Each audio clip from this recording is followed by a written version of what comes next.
Is there anything worse than walking up to the Christmas tree on December 25th, opening up your presents, and realizing that your parents bought you a Christmas-themed video game? Like, I'm not crazy, right? We all know Christmas video games are generally bad, right? Well, today, we're gonna take a look at how video games ruined Christmas and check out a wide selection of Christmas-themed video games. And hey, who knows, maybe we'll even find some good ones. So, let's get started!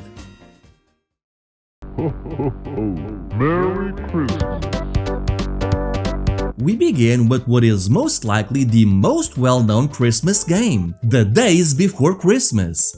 This is a platformer launched for the Super Nintendo. Back in the day, this game received mediocre reviews, and playing it now… yeah, I can see why. I mean, I'll give it this, Santa is nicely animated, so that's good, but the game itself is pretty boring. Your objective is to get from point A to point B, rescuing elves along the way who are trapped inside presents. You can shoot and jump, and sometimes you'll pick up coffee that turns you into the anti-Claus. You're invulnerable while you are in this state, but you also cannot open presents, which, if the whole point is to rescue elves, then this power-up is kinda pointless. Now add to that the backgrounds will range from pretty good to pretty boring and a constant barrage of Christmas-themed songs and jingles, and you're in for a bad time.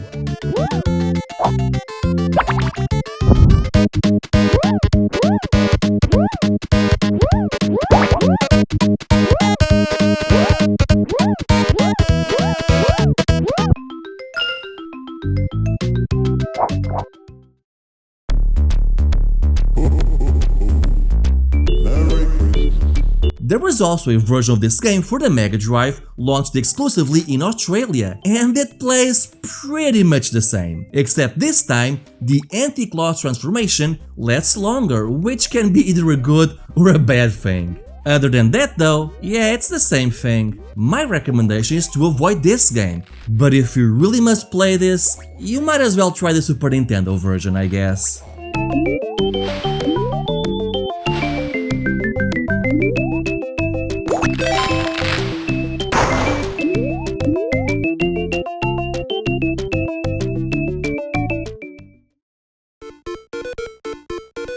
Oh boy, it's Home Alone for the Game Boy. Surely a movie-to-game adaptation for the Game Boy couldn't possibly be terrible, right? The game begins with a cutscene of the Wet Bandits that honestly goes on for way too long. There isn't even any music while the cutscene is playing, it's just completely silent. Anyway, this is a platformer, and your job is to collect all the valuables before the Wet Bandits do and store them in a giant vault, which I'm pretty sure that they would know how to crack anyway, but whatever. Now, the issue is that you can only carry 6 items at a time, so you have to make multiple runs throughout the house to collect and store everything. I find it odd how most burglars will completely ignore you even after you hit them with your squirt gun, which will only stun them briefly. Although, you can actually defeat one permanently if you have something fall on them, but these are just pre-built traps and they're not all that easy to trigger properly.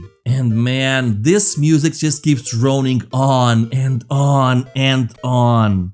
Yeah, avoid this one, and honestly, I'm just happy I'll never have to hear this song ever again.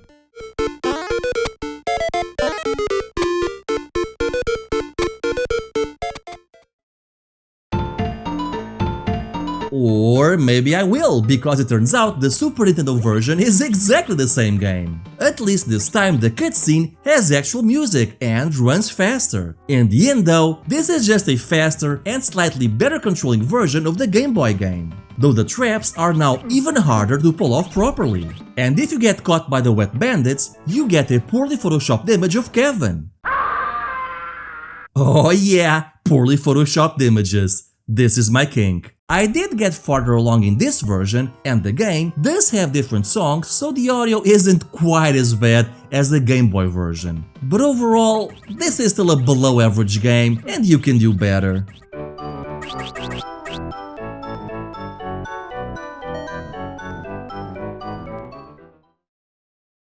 I was surprised to learn that the NES version is actually a completely different game. Once again, you have to defend your house from the wet bandits. But this time, instead of stealing the house's valuables before they do, you're supposed to set traps and inflict as much pain as possible on them. So basically, you go around the house, pick up items to use as traps, and lay them on the floor where they'll hurt the wet bandits. However, you can only carry 3 traps with you at any time. So it's not like you can just stock up on them, and your objective is to survive for 20 minutes without being caught. In theory, this actually sounds pretty cool and faithful to the movie. The issue is that all the traps are essentially the same. It's just an item that you can place anywhere you want on the house, and you can actually reuse traps once they've been sprung. So what this means is that it's actually pretty easy to get the wet bandits stuck in an infinite trap loop. You just need to carry 3 traps with you, place 2, and pick them up as soon as they're sprung and place them again, while keeping the 3rd trap as an emergency getaway. I literally kept doing this for 10 minutes, and then I got bored, and then I turned off the game, and then I never thought about it again. I recommend you do the same.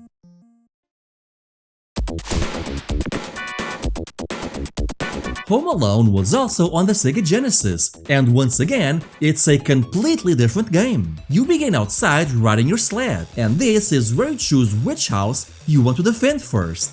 Once inside, you can select where you want to place the traps, which is actually a pretty cool idea. And once that's done, you go around the house and pick up items which can be crafted into weapons or more traps, which again, pretty cool idea. But once the bandits are inside, you have to fill their pain meter, and this is where the game lost me. No matter how much I try, I could barely make any headway, not helped by Kevin's awful jumping controls. I think this one has some neat ideas, but I just could not get into it. And also, Kevin has this creepy Joker-esque smile all the time. There was also a Game Gear version, which is pretty much the same as the Mega Drive version, so you can skip that one. But surprisingly, the Master System version is original. And wait, what's this? A platformer? An honest-to-God platformer? And it controls well?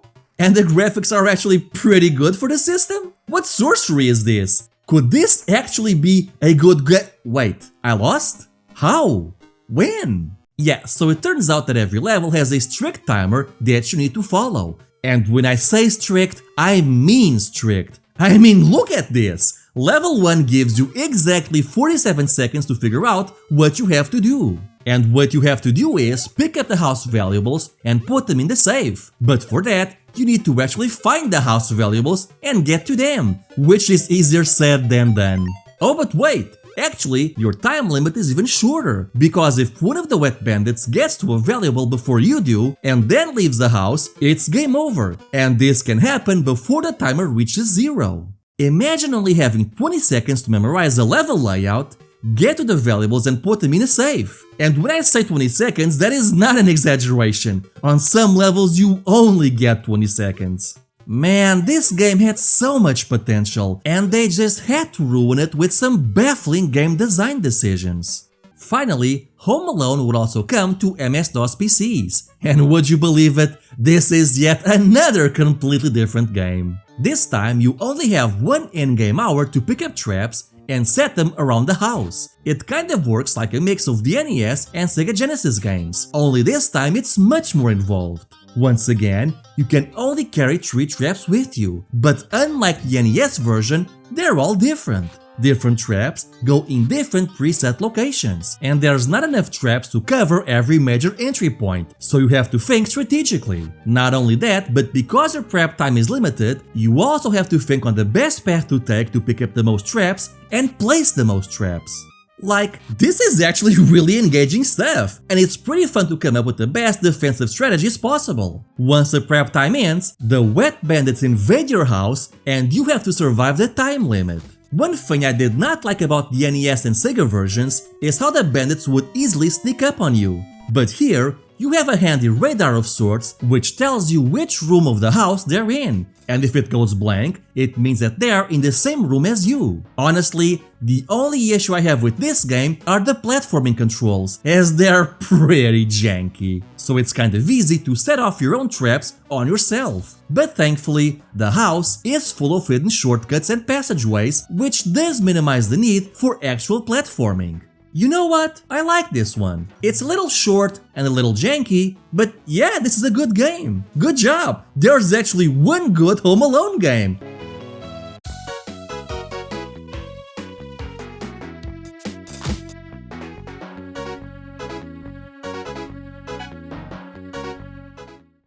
How about we move from Home Alone to Jim Carrey's The Grinch for the Game Boy Color? Made by Konami? Konami made this game? Huh. Interesting. Okay, so I didn't know what to expect from a Konami-made Grinch game, but a Pac-Man clone was not it. No, actually, this is not a regular Pac-Man clone, because it's also part Metal Gear Solid. Yes, seriously. Okay, so you have to run around the levels and collect every present, but if you're seen, the Who's will start running after you. But when this happens, you also run faster. But you can avoid being seen by sneaking around. The thing is, when you're sneaking, you also move slower, but you're also under a strict time limit. Thankfully, there are clocks thrown about which increase your time limit. But wait, because these maps are actually more involved than they first look, because you can also enter people's houses to steal their presents, while other times, the Who's have their own patterns and conversations, and it helps to memorize them. But also, the music and graphics are actually pretty good, and the game controls great too. I'm serious, this game is actually amazing. Like, even the art in the cutscenes looks pretty good, and I just love how much fun the Grinch is having at the end of each level. Look at that smug grin. But the best part is that if you get caught, the game over screen is the Grinch being sad at discovering the true meaning of Christmas. Look at his face, I love it. Why is this game so good? I did not expect Konami to go so hard on Jim Carrey's Grinch game of all things. But man, am I glad they did, because I just discovered an incredible hidden gem for the Game Boy Color. If you happen to run across this game, I urge you, buy it. It's so good. You know what? Good on you, Konami. You gave it your all even when everyone else would have just half-assed it. Speaking of games that go the extra mile, how about Die Hard for MS-DOS? I mean, just look at it! Do I even need to say anything else? It's a third-person polygonal action-adventure shooter released in 1990! I mean, it controls super janky, and it sounds like this.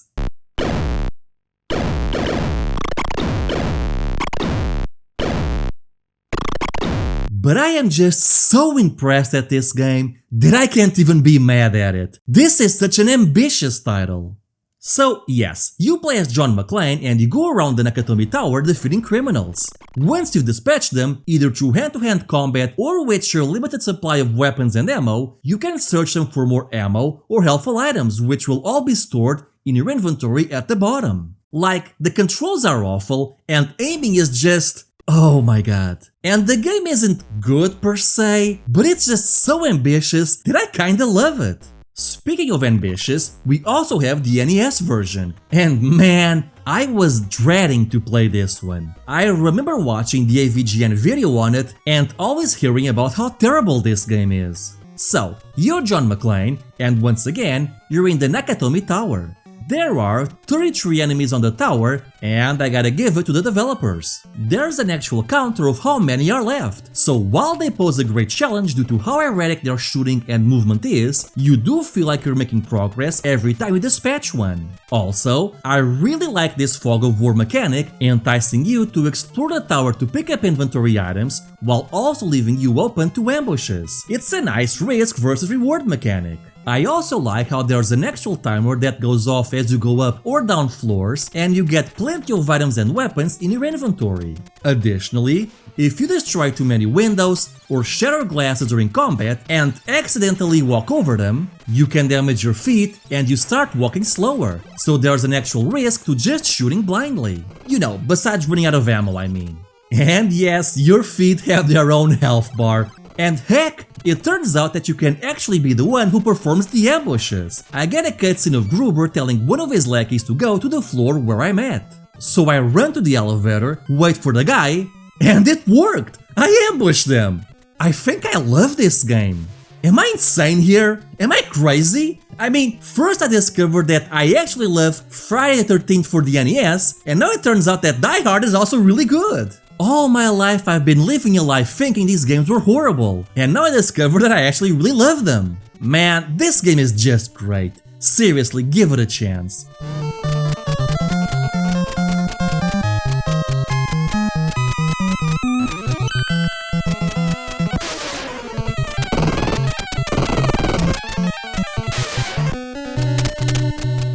But on the other end of the ambition spectrum, we have the PC Engine version, and well, it's a run-and gun. Don't get me wrong, it's a very good run-and gun. This game is fun and way better than the MS-DOS or NES games in a traditional sense. But it's just so standard when compared with the previous two, and I kinda wish this game did something ambitious too. As it stands though, if you just want a traditionally good game, this is the best one. But if you want games that shoot for the moon but don't quite hit their target, check out the NES or MS-DOS versions. Merry Christmas! 3D Xmas Adventure is a Christmas-themed first-person shooter for the MS-DOS. This game has the huge innovation of having a button solely dedicated to wishing everyone a Merry Christmas. Merry Christmas! Merry Christmas! Merry Christmas! Merry Christmas! Truly a game that advanced the medium. Your objective is to save Santa Claus, but first, you need to get a candy cane weapon. So you go to the North Pole, find your gun, and start shooting elves and Bigfoots. Or big feet? Along the way, you'll pick up items and keys, which go to your inventory, until you eventually rescue Santa and save Christmas. Honestly, this game is pretty easy and can easily be finished in just under 30 minutes, though I should point out that this game was made to promote the studio's commercial game engine known as 3D Creation System Engine. It was basically RPG Maker if RPG Maker made Wolfenstein clones instead. Of course, the issue is that this came out in 1995, and you already had games which looked far better. Still, some people did make small indie games using this engine back in the day, and if nothing else, you do get to mow down the Grinch with a magical candy cane, so it's not all bad.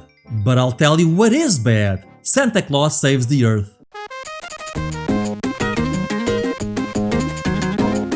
This is a platformer for the Game Boy Advance, developed in Lithuania. And man, no offense to Lithuanians or anything, but it should have stayed there. Have you ever wanted to see Santa fight the caveman? Then this is the game for you. You play as Santa and you're packing presents on the 24th. But this makes a fairy angry for some reason, so she teleports you to a magical land. And everything about this game is so weird, starting with your attack.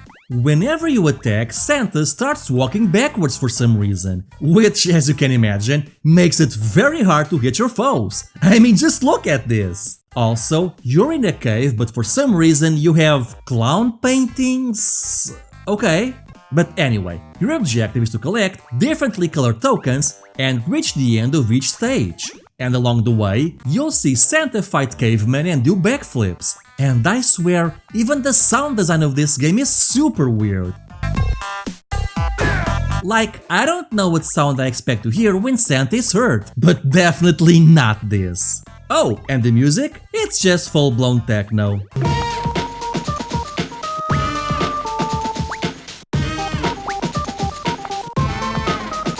Man, Lithuania, what the fuck? This is Batman Returns for the Atari Lynx.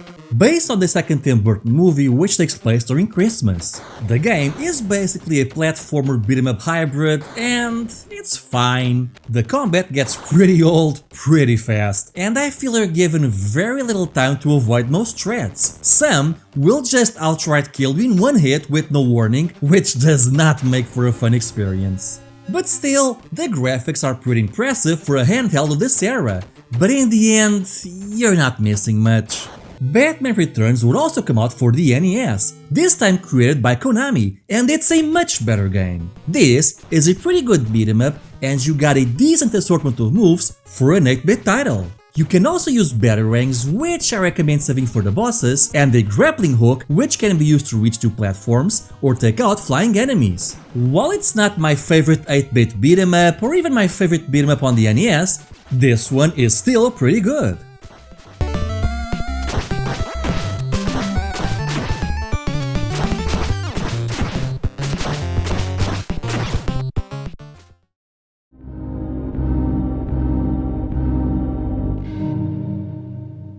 But the real Batman Returns game that everyone likes to talk about is Batman Returns for the Super Nintendo, also created by Konami. And to be fair, it's easy to see why. I mean, the graphics and sound were very impressive for the time. This was Konami and the Super Nintendo at their best. And while I do like this game and its beat 'em up levels, you also have stages where you're forced to use just the batarangs and you can't move up or down. And I'm not a big fan of those stages. Mostly because some enemies will take too many hits to go down and it feels like the game is just constantly throwing cheap shots at you. But despite that, this is still a pretty great game.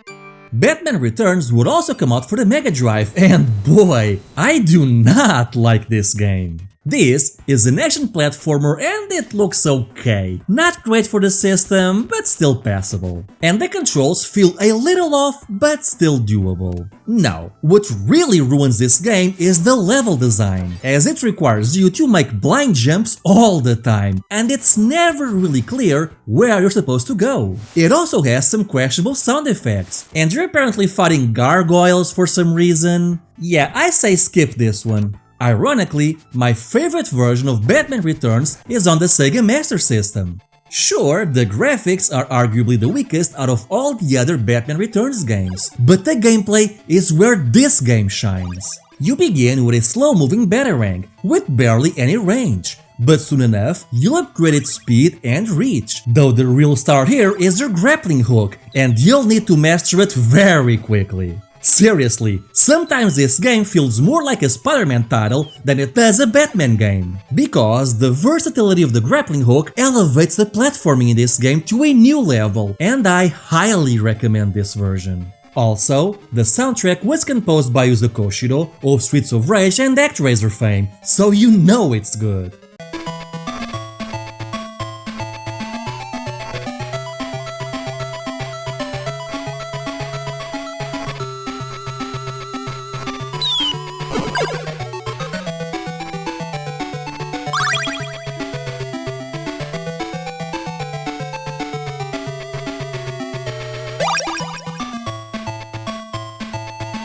This game was also brought over to the Game Gear, where it had better graphics, an intro cutscene, and a health bar, and overall this version feels more polished than its Master System counterpart. But unfortunately, the level design was changed to accommodate to the smaller Game Gear screen, which means the stages are much shorter, the platforming was simplified, and the game now has a bigger focus on combat, which was never this game's strong suit. Because of that, I would still recommend the Master System version over this or any other version. Yes, even the Super Nintendo one. But seeing as how we've seen basically every other version of Batman Returns, why don't we check out the MS-DOS version? This one is pretty interesting and had a ton of potential, most of which was sadly squandered. Basically, this version is a point-and-click adventure game, which I think is a genre that fits perfectly with the world's greatest detective. But unfortunately, it's a point-and-click adventure game with combat. Basically, you don't control Batman. You decide on whether he wants to take an easy, normal, or fierce approach to combat. Though personally, easy and normal just seem to make the game harder, so I just always pick fierce. And if you click on a gadget, Batman may or may not decide to use it. The worst part is that often characters will just be on top of each other and not do anything. Like, this keeps happening all the time, and it just lasts and lasts and lasts. Which is a shame too, because this game has so much sense of style. When you defeat an enemy, you can interrogate them, which unlocks new areas to explore where you can look for clues. You can also take any evidence or answers you find to the Batcomputer and extrapolate your next steps or interrogate the citizens of Gotham. The game seems to run on a timer, and it's very easy to miss important developments because you were too busy somewhere else. So there's a lot of trial and error with this one. A shame too, because this game had a ton of potential.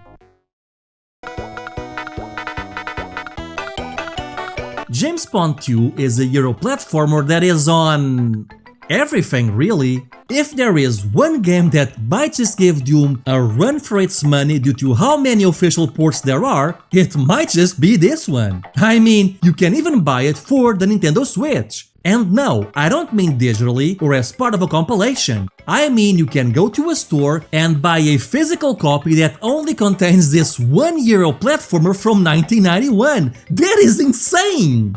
Anyway, for this video, we'll be taking a look at the Super Nintendo version. You are James Bond, and you have a robotic suit called Robocop, which I'll admit, that pun is actually kinda funny. And the soundtrack even parodies the Robocop theme song.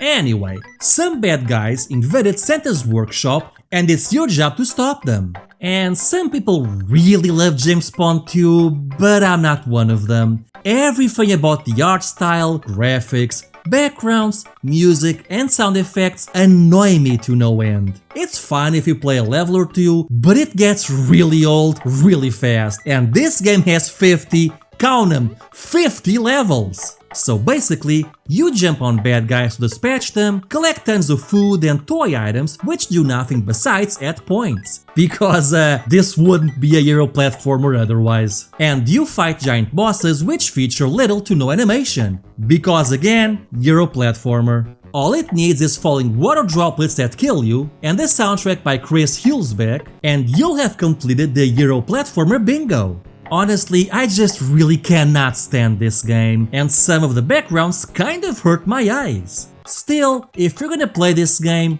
honestly, I would recommend the Master System version. Not only is it really impressive for the system, I mean come on, you can barely tell the difference between the Master System and Super Nintendo ports. But the music, sound effects and backgrounds aren't nearly as annoying. Yes, this is one game where the Master System port is better than the Super Nintendo version. I even did a whole video about games where Sega's 8-bit console defeats Nintendo's 16-bit juggernaut. But honestly, I just can't recommend this one. I know it has its fans, but I'm not one of them. Santa Claus Jr. is a platformer developed in Germany for the Game Boy Color. Basically, Santa is attacked by a witch, which causes all the children's presents and Santa's robe to fall out. Thankfully, you find the robe along with a fairy who gives you Santa's magical powers. And now it's your job to save Wait, is Santa naked? Yo, Germany, what the fuck? Anyway, this is actually a pretty good platformer.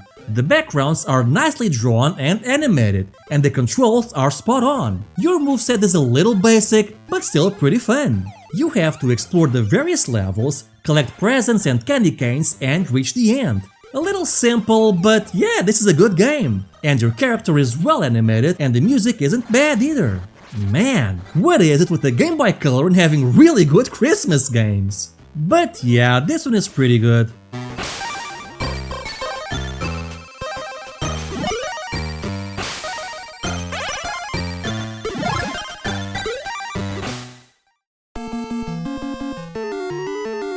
Yes, we're back with more Home Alone. This time it's Home Alone 2 for the NES. The game begins with Is this Buzz?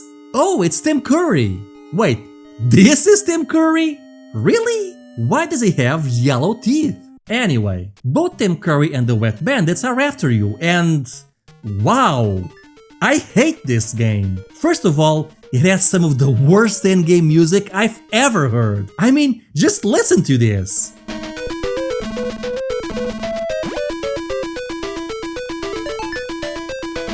Yikes! Also, why are there flying grandmas after you? Why are there living bags after you? And why are your controls so slippery? No, you know what? I'm not doing this. Fuck this game. Let's check out the Super Nintendo version instead. Well, it's the same game. except Tim Curry now looks like a young Christopher Walken for some reason. Also, what is going on with the wet bandits? Who talks like that on the phone? Why are they scowling like that? Who are they scowling to? Also, I'm pretty sure Harry here just broke his neck. And well, the game here is pretty much the same as the NES. The music is still just as annoying. Except now, even the jumping sound effect is annoying. And look, we still have the flying grandmas. What is with this game and flying grandmas? Jeez, let's just check out the Game Boy version. It's exactly the same game. At least the music and sound effects are a little better here. And Tim Curry actually looks like Tim Curry. How is it that the Game Boy version of all things is the one that got his likeness right? But yeah, still a terrible game. Avoid this one. Next up, we have the Sega Mega Drive version, and wow, this is actually a pretty good game. The graphics are nice, you've got some nice parallax scrolling on the windows there, the game controls really well, and it's fun to play. Nice job there, Sega. It does bother me how the level design gets a bit confusing the more you progress, but yeah, this is a good game. If you're gonna play a Home Alone 2 game, make sure it's this one. But there's also the MS-DOS version, and after how much I enjoyed the first PC game, I was hoping that this would be more like that. But sadly, it's just an endless runner. All you do is run away from the wet bandits. You can pick items like trash cans or banana peels to throw at them and it'll slow them down. Or you can lead them into stage hazards, but yeah, this is all you do. Between levels, you get stills from the movie with Kevin being poorly photoshopped into them. Oh yeah, poorly photoshopped images. This is my kink. Anyway, I made it to level 5 before giving up. Sadly, this one is nowhere near as good as the first DOS game. Christmas Carnage, or Xmas Carnage as it's often known, is a freeware MS-DOS game from the early to mid-90s. The game even opens up with a morality disclaimer telling you to keep it away from children. And then you get an animation of Frosty the Snowman unloading a shotgun on Santa. Yes, it's that kind of game. And it basically plays like Paratrooper. Anyone remember Paratrooper? Just me? Okay. But yeah, you just point your gun and unload carnage onto anything and everything that moves. It's fun for about 5 minutes, but I do have a soft spot for mid-90s edgy humor, especially considering how tame it is by today's standards. I did discover that the best way to play this game is to just leave it shooting at a slightly tilted angle, and not do anything else. Overall, not really worth your time. Santa Claus no Takarabako is a Christmas-themed activity center, I guess, for the Famicom disk system. It opens up by greeting you with a Christmas card, and then it lets you choose between creating your own Xmas card or party games. Creating your card is exactly as it sounds. You type in what message you want to write, choose the background screens, the music, and off you go! Instant Christmas card. But actually, there is a Santa sprite editing feature, which is kinda cool. I'm not a very good artist, but it does make me wonder what people could potentially create here. If you choose party games on the main menu, you get 4 casino-style games: bingo, roulette, slot machines, and poker dice. Riveting. Can you imagine being a kid in Christmas, you're about to receive a brand new game for your Famicom disk system, and your parents or uncle or grandparents give this to you? Man, what a rip! Frosty's Busy Night is a competitive platforming game for the Commodore 64. Okay, I'm not actually sure how to describe this genre, but it's basically Sonic 2's multiplayer feature, except this came out before.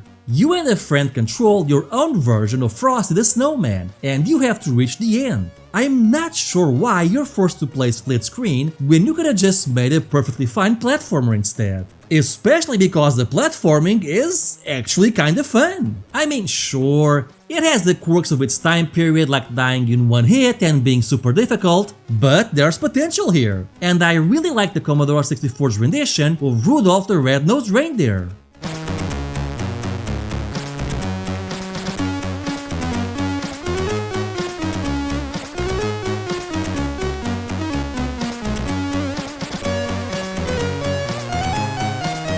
Overall, there was potential here. I'm not sure why they went with a multiplayer route, but as a single-player game, yeah, I like it. And finally, we have Lethal Weapon for the Super Nintendo. Look, I was running out of games, okay? This is a Christmas movie, right? I mean, the movie takes place during Christmas, so it counts, right? It counts. Though I probably should have left this one alone because it's made by Ocean Software, and while I know Ocean has its fans, and they did make some good games like Robocop for the Game Boy, and some pretty decent 8-bit computer games, this is not great. Okay, so I don't like to use the word generic to describe a game because it feels lazy, but man, I just cannot find any other word to describe this. Imagine the most generic Amiga platformer game you can think of. Now imagine that someone ported that game to the Super Nintendo, and this is what you get. You could replace your main sprite with any animal mascot and this game could have been anything. Yeah, don't waste your time on this one. Lethal Weapon would also come to the NES, once again, courtesy of Ocean Software. And like I said before, Ocean was usually better at making 8-bit games. And yeah, this one is pretty good. It's basically a platformer beat-em-up hybrid, and you can also use weapons. I think it needed more enemy variety as well as more interesting enemies and level design as a whole. But you know what? I dig this one. Not great, but pretty decent. And there you have it, a look at a lot of Christmas-themed retro games. It's quite interesting to see how many of these ended up being based on movies that simply took place during Christmas. But still, it's pretty clear that most of these were just not that great. Some of them were pretty interesting, and we even got some really nice surprises. But if you're gonna buy a Christmas game blindly, then chances are that the odds are stacked against you. I'd like to thank Audie from Digital Foundry for giving me the idea to make this video and recommending me half the games we took a look at today. So Audie, thanks man, I owe you one. Please don't contact me again. Love you too, man. Anyway, are there any games I missed? Let me know in the comments. In the meantime, I'd like to thank all my Patreon supporters, as well as the newest member to the Stika Patreon crew, Ben Harradine. Thank you for helping make the channel better. Anyway, I hope you have a great day. Bye!